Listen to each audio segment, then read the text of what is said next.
Nahdlatul Ulama muwatinuna lazimmiyuna, mereka adalah dianggap sebagai warga negara, bukan sebagai orang-orang kafir zimmi. Ini ulama-ulama Nahdlatul Ulama sudah panjang cara berpikirnya menatap masa depan.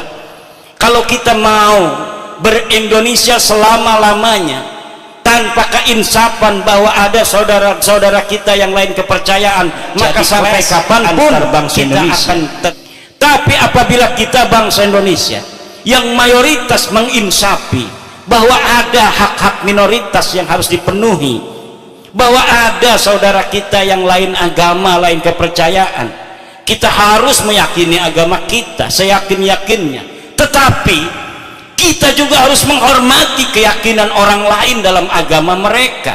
Ini namanya toleransi. Bukan berarti kita meyakini agama mereka benar, tidak, tetapi kita menghormati keyakinan orang lain. Inilah ajaran orang-orang tua kita di Nahdlatul Ulama. Muwatinuna lazimiyun, orang Kristen bagi NU itu bukan kafir zimmi, tetapi mereka dianggap oleh NU sebagai muwatinun, warga negara. Lahum ma lahum wa alaihim ma alaihim, mereka punya hak, mereka juga punya kewajiban. Dan sama semuanya umat Islam pun di Indonesia ini walaupun mayoritas punya hak dan punya kewajiban. Kita orang Jawa mayoritas, tapi kita haruslah menginsafi bahwa di Indonesia ini ada ratusan suku bangsa. Jangan karena kita orang Jawa ini adalah mayoritas kemudian kita menafikan tenggang rasa yang harus kita jaga untuk saudara-saudara kita yang lain suku. Suku bangsa di Indonesia ini banyak, pulau tersebar di Indonesia 17.000 pulau. Ada Jawa, ada Sunda, dan ada yang lainnya. Kata Bang Haji Roma Irama. Kebetulan kemarin saya baru diundang Pak Haji Roma Irama podcast. Pak Haji juga sama sama Yai Sadiqul Wa'dil Amin. Penasaran, coba Kiai katanya terangin sebelum podcast, kita ngobrol dulu, coba terangin dulu nih, sebenarnya Kiai ini yakin nggak ini bahwa Habib ini bukan cucu Nabi? Yakin, seyakin-yakinnya, hakul yakin. Hakul yakin kan ada ilmul yakin, ada ainul yakin, ada hakul yakin. Kalau hakul yakin itu udah musyahadah, karena saya udah musyahadah kitabnya. Kalau ilmu yakin, saya dikasih tahu kayak sekarang nih bapak-bapak yang balas baca bahwa Habib bukan cucu Nabi, yakin. Yakin yang ngomong Kiai Iman, pengasuh pondok pesantren, anggota LBM PBNU, wakil katib PWNU Banten, ketua komisi fatwa MUI Provinsi Banten. Wis lah yakin, iku arane ilmul yakin. Durung pernah ketundak karo kita nih mah. Bikin YouTube doang, kurang barokah ya ngedeleng YouTube doang mah. Lamunis ngundang mengkenen ke arane ainul yakin, sudah melihat langsung datnya saya. Ternyata katanya daripada YouTube-nya Kiai Imad itu gantengan langsungnya. Masya Allah, kalaulah dia ini masih bujangan. Bo, aja ngomong-ngomong kalaulah masih bujangan, kalau masih bujangan tidak ada syarat nikah di dalam kitab-kitab Fathul Mu'in yang mengatakan seorang laki-laki harus bujangan menikah. Tidak ada. Asal dia laki-laki boleh. Setuju Kiai Parwan? Setuju laki-laki? Ibu-ibu setuju? Orang manjing nerakan kok gak? Ada yang ketiga, ainul yakin, hakul yakin. Hakul yakin itu karena memang sudah tahu algoritmanya, meneliti seluruh kitab yang berkaitan dengan nasab ini. Jadi lamun arep digoyang-goyang ora bisa, digoyang-goyang ora bisa. Senajan misalkan, makanya saya ngomong wa in aftal muftun, walaupun orang-orang berfatwa karena suatu hal mensahihkan nasab alawi, saya tidak terima, kecuali sayanya musyahadah dalil dianya. Sikima dalilnya bohong-bohongan kabeh, mau ana sing marah-marah wong Tanggul kan, katanya Imad Dajjal ini ada kitabnya, kitab abad keempat, sudah sahih di sini disebutkan bahwa Ubaid anaknya Ahmad. Ini kitab namanya Abnaul Imam. Wah, Abnaul Imam sudah saya bahas hampir 2 tahun yang lalu ketika pertama kali saya mengeluarkan tesis saya. Seorang kiai dari Pelamunan Banten datang ke rumah saya, manggilnya Abah sama saya, kiai dari Pelamunan, sekarang ketua PCNU Kabupaten Serang sekarang, namanya Gus Robi. Abah, ini ada kitabnya ini, karena dia mondoknya di Yaman. Ini ada kitab Abnaul Imam fi Misr wa Syam. Masya Allah, kata saya tidak ketemu kitab ini, kok Kiai Robi bisa ketemu. Sini saya lihat, saya teliti kitabnya, ternyata kitab ini adalah kitab palsu, baru dicetak tahun kemarin, tetapi mengatasnamakan tahun 473 atau 37 Hijriah. Ternyata kitabnya itu kitab aslinya 20 lembar, dikarang oleh orang yang ada di tahun 199 Hijriah, hanya menerangkan anaknya Sayyidina Ali dan cucunya Sayyidina Ali, Abnaul Imam fi Misr wa Syam Al-Hasan wal Husain. Tidak menerangkan yang lainnya, karena tahunnya saja masih tahun 199 Hijriah. Sedangkan Ubaid itu wafatnya 383 Hijriah. Masa iya orang yang hidup di tahun 199 Hijriah bisa mencatat orang yang ada di tahun 383 Hijriah? Bohong apa aku? Bohong. Lah iki jebari marah-marah bahwa kitabnya sudah ditemukan, ini kitab abad keempat. Ya 473 kan kudunya abad kelima. Wis ngomongnya salah, isinya salah. Kalau misalnya kitab itu benar, itu sing cerdas-cerdas kah sing ngebela kayak Rumel Abbas, kayak Idrus Romli, itu dulu yang akan dipakai untuk menjawab saya. Profesor Said Agil Al-Munawwar pasti akan membawa dalil itu kepada saya.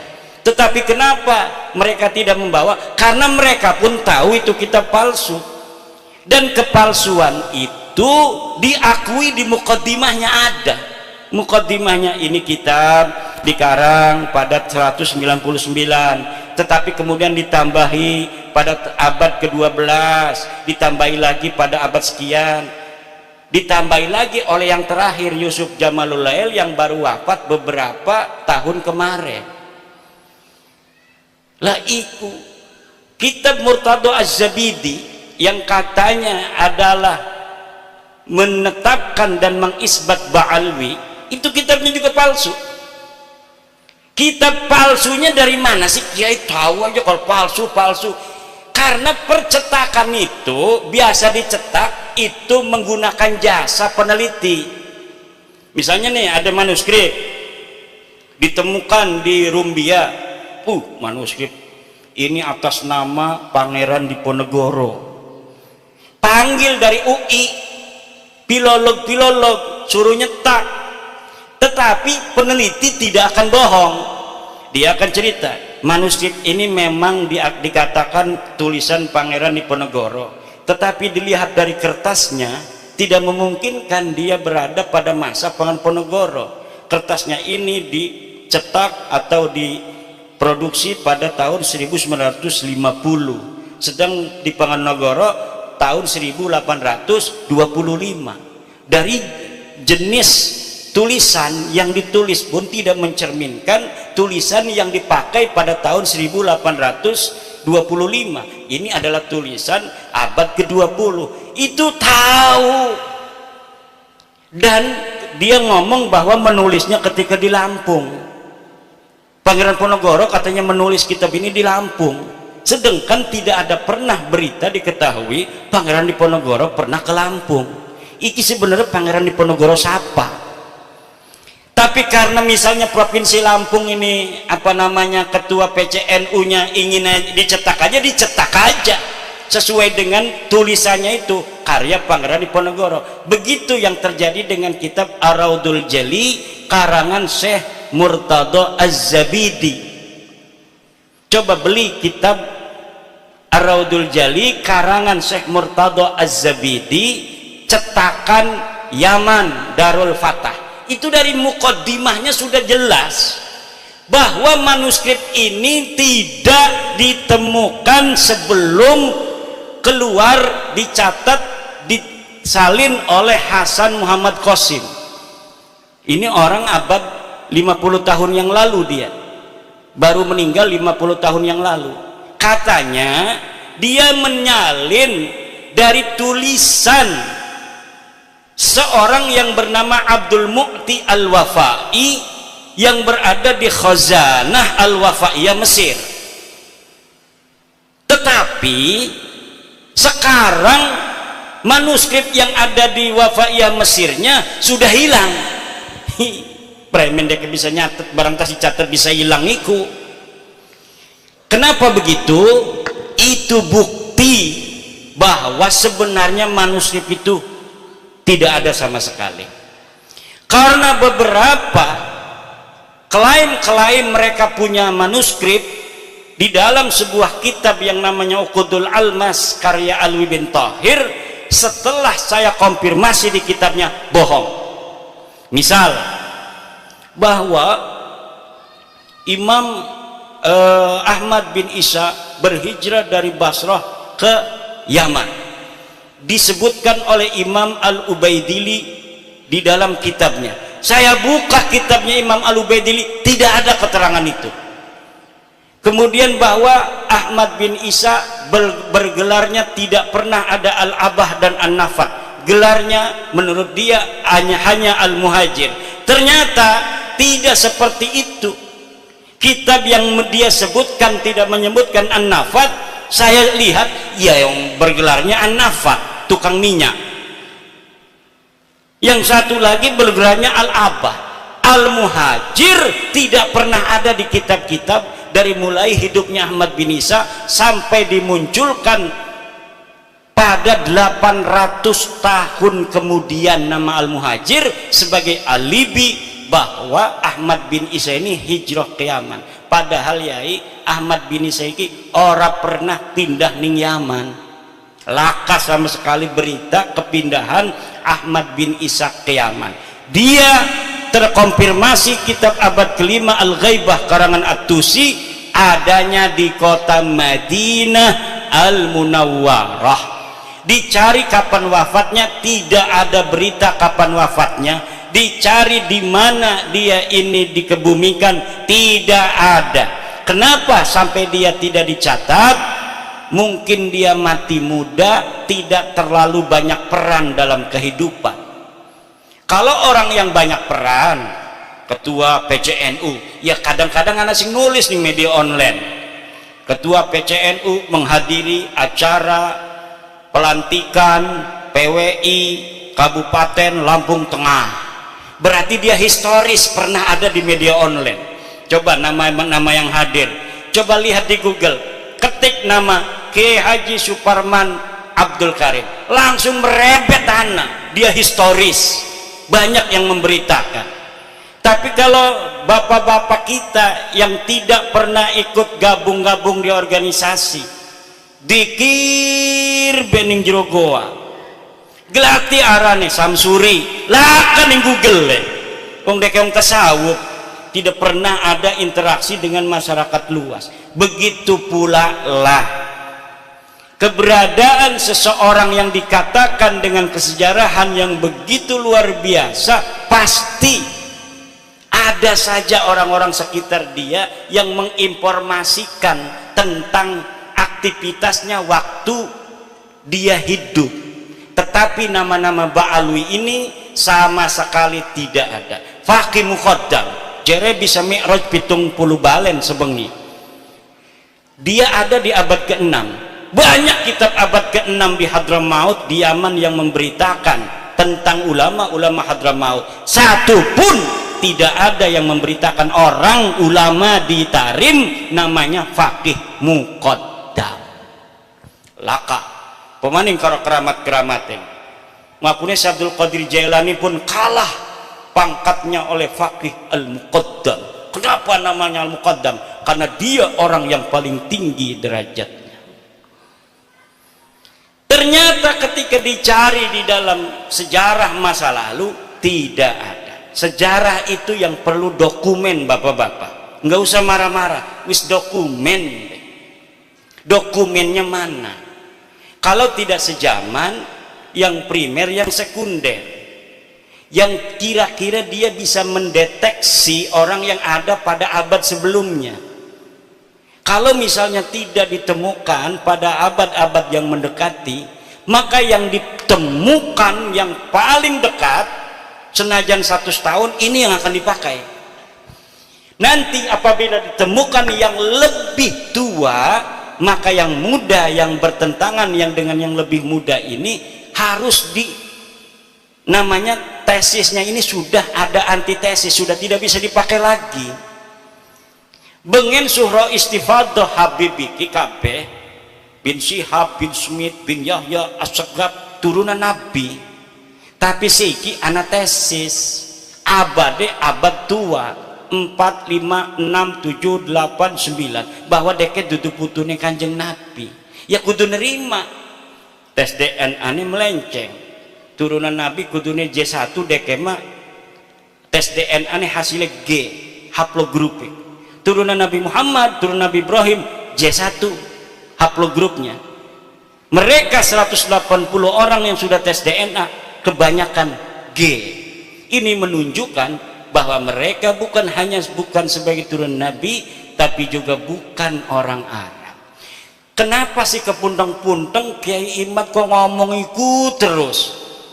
Karena penting buat warga NU yang percaya kepada penghormatan kepada keluarga Nabi hanya warga NU. Lamun putu Nabi asli mah dimai duit gemumbu dibalikakan maning. Putu Nabi asli kependak putu Nabi asli, misalkan bapak-bapak kok. Bapak menghormati dekene lebih menghormati nanane. Itu ciri-ciri keturunan Nabi asli. Kalau kita menghormati dia, lebih menghormati kita. Kalau kita ngasih duit, dia lebih ngasih duit pada kita. Karena nggak mau kalah keturunan Nabi pada kebaikan.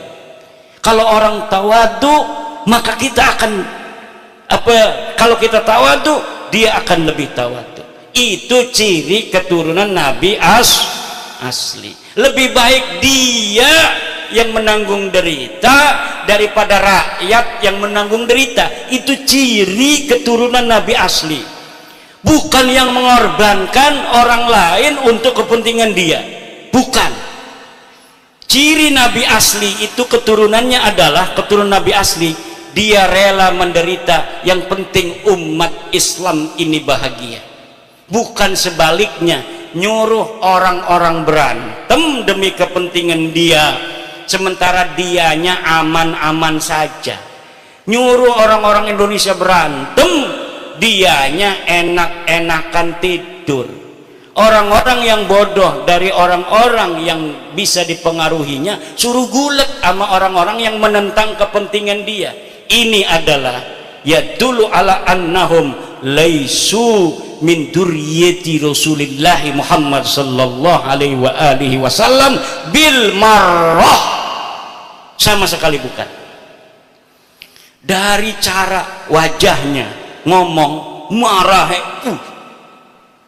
hal tarawna fi wajhihi nuran nubuwah, la idza ra'ainahum ma ra'aina fi wujuhihim nuran nubuwah minar rahmah, la nanduru ila wujuhihimur rahmah walakin nanduru ila wujuhihim at-takabbura wat-tafakhura wat-ta'aliya 'alal akharin. Na'udzubillah summa na'udzubillah min dzalik.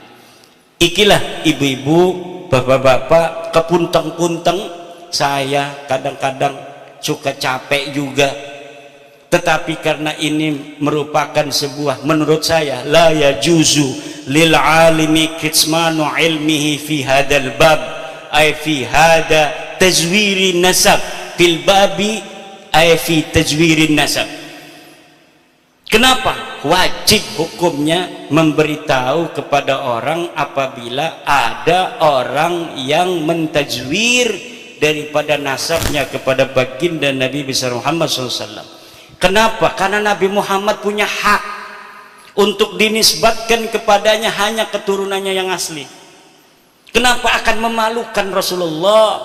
Orang-orang yang secara genetik bukan darahnya Rasulullah, kemudian dia mengaku turun Rasulullah, satu generasi, dua generasi mungkin bisa menjaga akhlak, tapi lama-lama dasar genetik dudu Nabi mah ya sejen bae akhlake, senajan dipaksa-paksa ga supaya pada karo akhlake Nabi, suwe-suwe mengongana dudu turunan Nabi jaga tiga, bukan turun Nabi susah. Tapi walaupun tidak ada orang mengenal seseorang sebagai keturunan baginda Nabi, kadang-kadang dianya sendiri tidak tahu bahwa dia keturunan Nabi, akhlaknya, hatinya, cintanya kepada umat tidak bisa disembunyikan dari ruhani, dari sukma, dari jiwanya. Kenapa? Di dalam dirinya mengalir nutfah nubuwah, kata ketum PBNU. Ada nutfah nubuwah walaupun dia tidak tahu, ada nutfah nubuwah walaupun dia tidak tahu silsilah. Dan bangsa Indonesia ini diyakini oleh ketua umum PBNU, kebanyakan dari bangsa Indonesia yang muslim ini mempunyai nutfah nubuwah kepada Nabi besar Muhammad sallallahu alaihi wa alihi wasallam. Mungkin demikianlah, sudah malam sekali nih ya. Wallahu huwal muwaffiqu ila aqwami thariqin. Wassalamualaikum warahmatullahi wabarakatuh.